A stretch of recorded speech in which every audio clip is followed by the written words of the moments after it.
Сериал режиссер Мустафа Аккаттың бұл туындысында араб жазирасында ислам дінінің пайда болуы, Мұхаммедтің пайғамбарлық кезеңі баяндалады.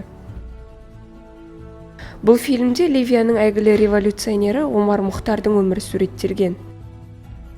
Мұсылмандардың ізгі қасиеті ағылшындардың әйгілі Робин Гуд арқылы да кинематография саласында насихатталған.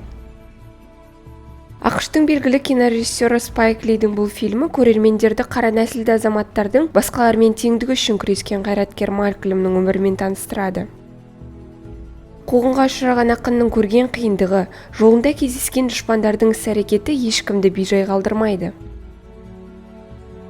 Майкл Мannның атақты боксшы Мұхаммед Алидің өмірі туралы фильмі 21 ғасырдың басында түсірілген ең танымал кинотуындылардың бірі, әрі бірегейі десек артық емес. Түсірілім тобындағы сериялық актер Гасан Масуд пен англо-судандық Александр Сидиктен басқа актерлердің барлығы араб немесе мұсылман үмметіне қатысы болмауы көрермен үшін өте қызық, ал актерлер үшін үлкен сынақ болғаны белгілі.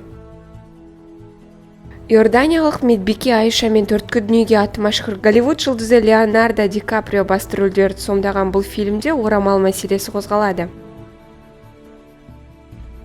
Ағылшын киносының жарық жұлдыздары Риз Ахмед, Кейт Хадсон және Кифер Сазерленд басты рөлдерде ойнайтын саяси драмада Уолл-стритте қызмет істейтін жас пакистандық азамат туралы баяндалады. Романтикалық драмада балық жөніндегі британ сарапшысы Макгрегордың басынан өткен оқиғасы баяндалған.